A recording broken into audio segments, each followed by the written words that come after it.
So I have a thing here that I like to go on, a little thing I call the highs and the lows that I look at in the game. Some may reflect on Michigan State. Most times it reflects on Ohio State. So I'll start with the lows because we always like to end on a high. So my first low is our corner play, and we've touched on it a little bit. And I think as fans, we just have to just let them stick with the process right now, let them keep working at it. As you said, they're in play. They're just not finishing the play. Yeah, exactly. And the good news is we have time to get this nipped in the bud, make some improvements, get healthy. Don't forget we got Hancock, the corner, who had a great spring and really good fall camp before he got injured. Ready to come back. I'm here in Iowa is the target if he holds up with that hamstring issue. So get healthy and get guys some reps, in these areas that's coming up on film with these 50-50 balls. We still got time. Right now is not needed as much as down the stretch. You know what I mean? And obviously you're concerned now about down the stretch because of what you're seeing, obviously, but we have time to correct these things. And like Buckeye Bob said, we're right there in position. You know what I mean? So we got time to make this right is the point.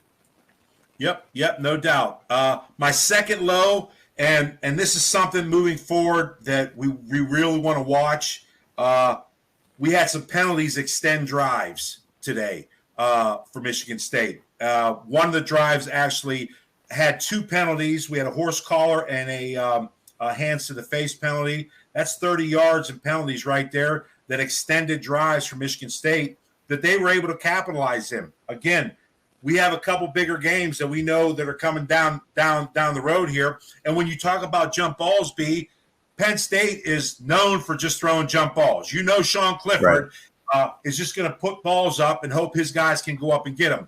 And when they see on film what has happened with Ohio State on some of them jump balls, I'm sure there'll be at least 3 to 4 Penn State will throw against Ohio State when they play at Penn State a couple weeks from now. So it'll be interesting to see, though, as we said, but the penalties, extending drives, that's something I want to make sure that we're cleaning up on.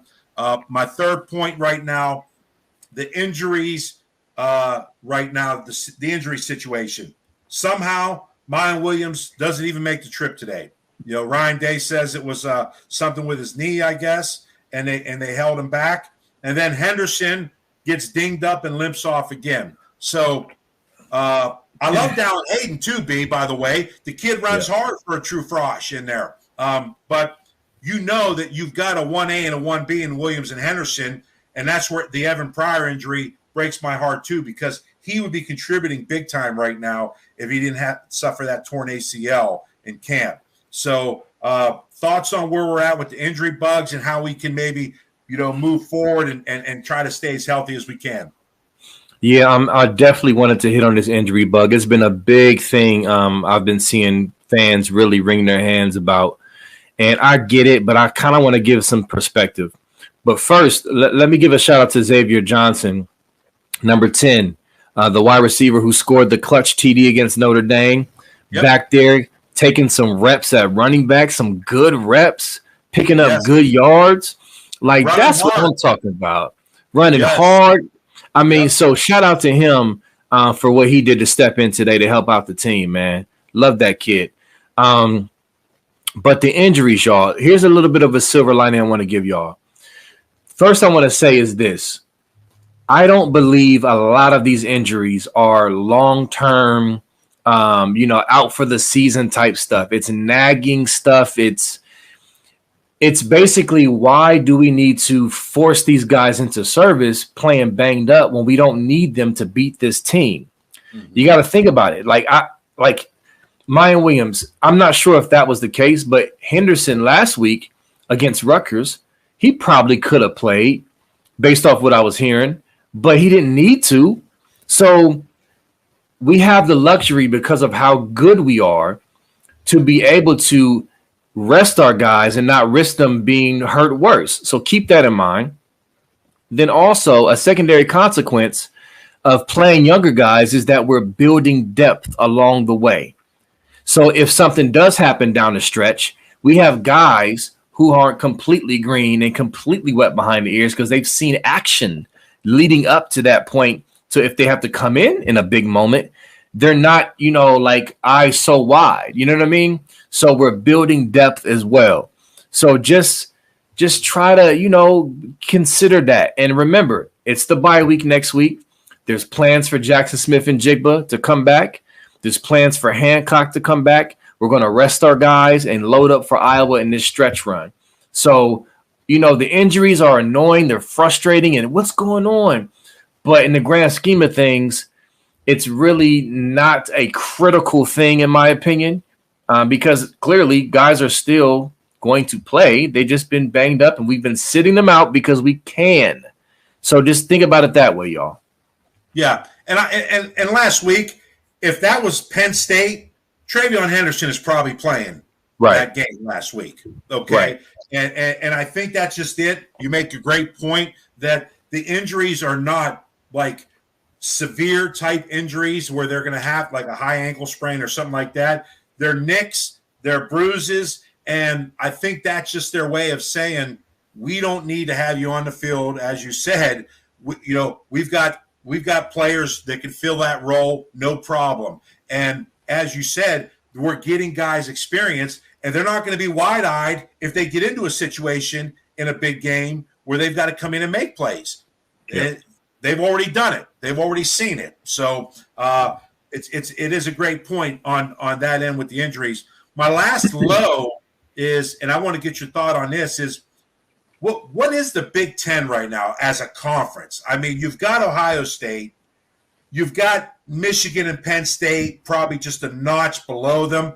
That west side of the Big Ten right now, Nebraska's right now in first place at 2-1. Now, granted, there's still games to be played, but to look at that, you've got Illinois and Iowa playing tonight. If Illinois beats Iowa, they're in the catbird seat to possibly get to Indianapolis to play in the Big Ten championship with Brett Bielema as coach in his second year. It's crazy to see that right now, and I just want to get your thoughts on what you're seeing and what you think overall as a conference. I mean, yikes to the Big Ten West.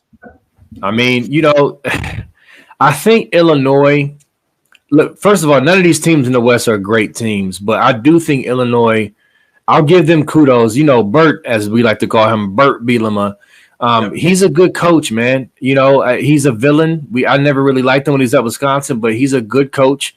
He has them playing competent. I mean, they're solid. They got the leading rusher. Well, in the nation, I don't know after today's games, but going into today, they had the leading rusher. Did y'all know that? Fun fact. So Illinois is very well in position to represent the West. But with that said, they just don't stack up. Now, I want to say this. Yes, Ohio State, the team up north, and Penn State are the cream of the crop in the Big Ten. And even those who are critics of Penn State and say they're not that good, and maybe they're not, they went on the road and dominated, the SEC's Auburn team, in their home field. So, when it comes to the digs against our conference, because the SEC, they like to say, well, Big Ten sucks. Well, we went into one of y'all's houses and handled business. But, yeah, it's the West is just bad. I mean, it is what it is. To me, it's going to come down to us. We gotta represent. We got the team. We got to handle business and come out of the Big Ten and step into that playoff circle and handle business. But that's down the line. I'm just foreshadowing.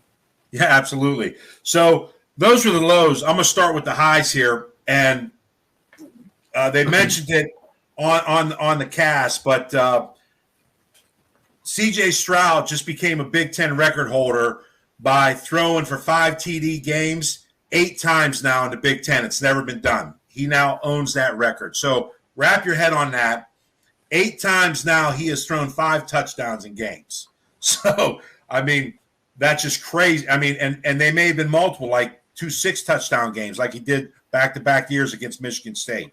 So when you think about that, he now has that record, and I have a 1A and a 1B. Marvin Harrison now has become the first wide receiver in the history of Ohio State football to now catch 3 touchdowns in 3 games. He was tied with Joey Galloway as 2-time participants of that. He now is on it by himself. First of all, who cares about CJ Stroud's record break? How many rushing touchdowns did he have? Did he run the ball? How many times did he run the ball? I'm just joking for those out there who like to complain about CJ not running the ball.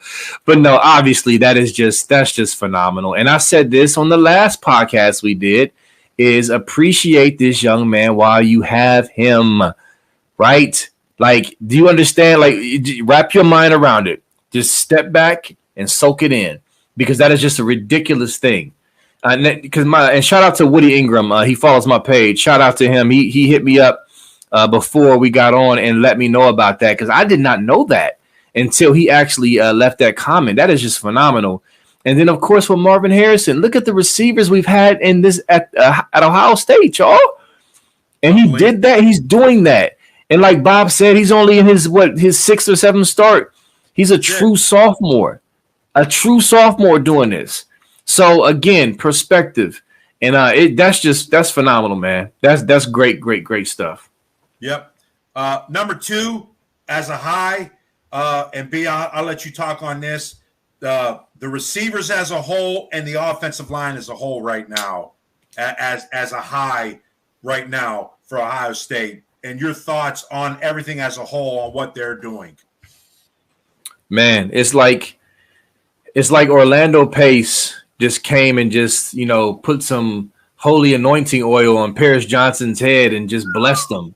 I mean, Paris Johnson is playing like he has been outstanding. Now, the whole line has been really good, but just watching our left tackle just not only keep CJ clean, but play phenomenally in the run game as well.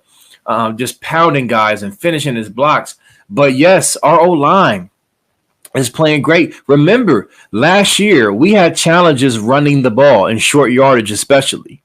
Yes. And we're not having those issues again this year, and it's because our O-line is playing so well in the interior. Shout out to Luke Whippler for playing his heart out and being an absolute monster out there at the center position.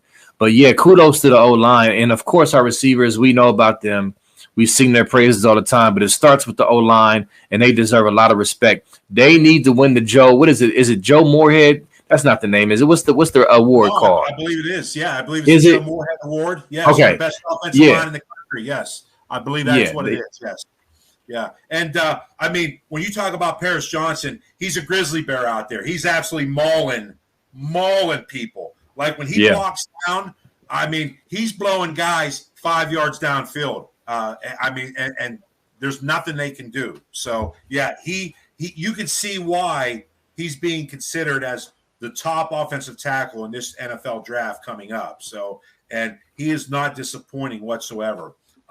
Number 3 for a high, B had mentioned this back when we did our first show together against Arkansas State. He really wanted to start seeing sacks and how the defense would grow. And I think we're seeing both of them happen right now. 3 sacks today, and the defense as a whole. Granted, we talk about and the cornerbacks and whatnot, but again, we just held a major Power 5 team to a little over 200 yards of total offense. So you can say what you want. Teams are going to hit some shots. They're going to make some plays. That's what happens in this game. So, but overall, I think we should be absolutely proud, because last year we had a defense that was ranked 70th in the country. We have a defensive coordinator that came in here, and after 6 games has Ohio State in the top 10 nationally overall on defense.